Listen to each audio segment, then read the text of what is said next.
You walk into the lane, and the moment draw is close enough to hit you, you're dead. I know that you've been there, and it's because of a reason. Current meta favors strong laners and taking over the map with them. Today, I'll give you 7.41D meta update. What is strong, why is it strong, and how you can pick the right heroes to win more games. In every meta, there is one clear thing that dictates it, be that role or items. In the current one, it's the strongest carries and how they want to play the game.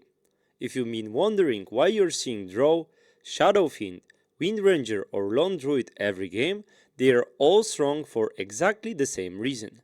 The current meta isn't about late game carries anymore, it's about winning lanes and taking over the map before minute 20, so enemies don't get to play the game as their towers are gone.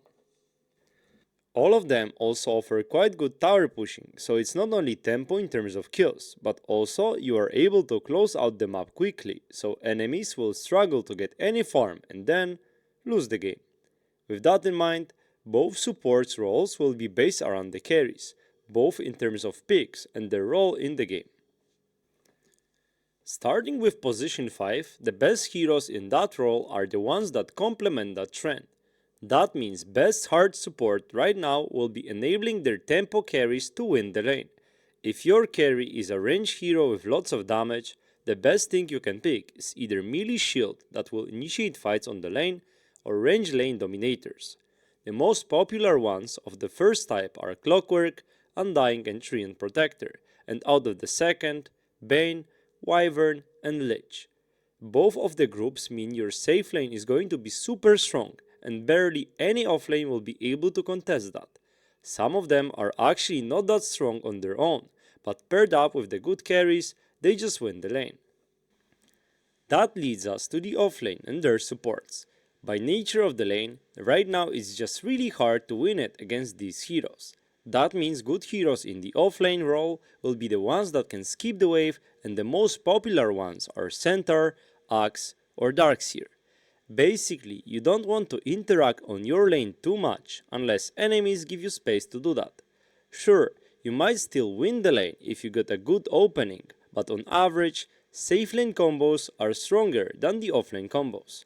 Creep aggro was never more important than it is now.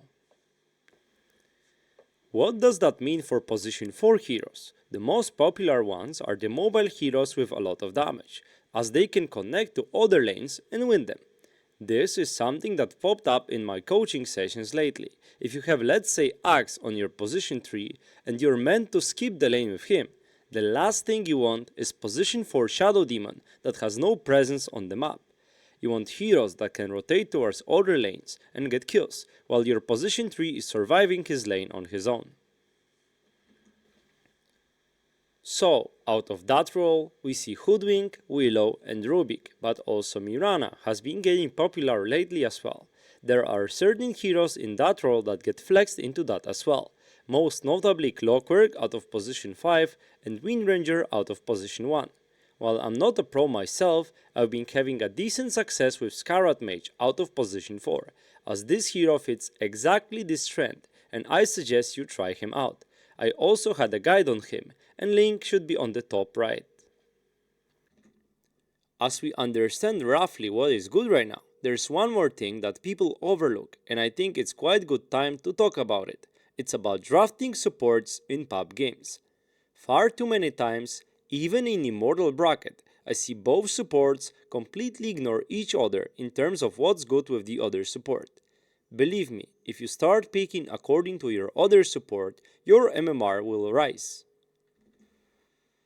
With how the game is being played right now, at some point, probably around 5 to 10 minutes, you'll be playing together with your other support already. Maybe your offlane is done and you need to rotate away as a 4, or maybe your safe lane crashed so hard you can gank the offlane. In any case, your supports will be the playmakers of your team, especially considering the heroes that are strong. Heroes like Bane, Clockwork or Tusk can easily set up kills, but they lack damage to do so. In fact, let's take Mirana pick for example. She was picked 7 times in the Esports World Cup. Well, I think she's quite strong right now, and I want to make a guide for her. The main reason why she's being picked right now is the fact that in 7 games with her, 5 times she was paired up with Bane, the most classic combo.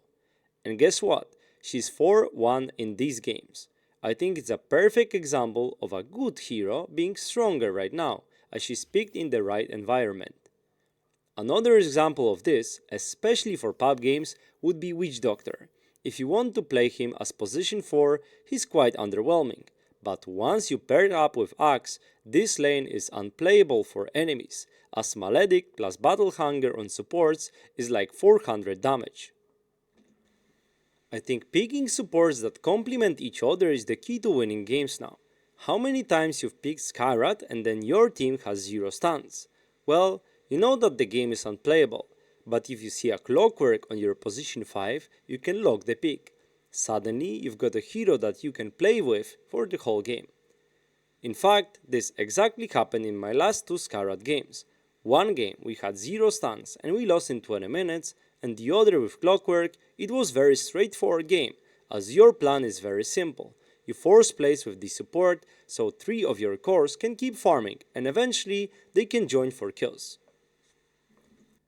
So, in the next pub game, ask yourself, what does my other support want to pick, and what combos well with that?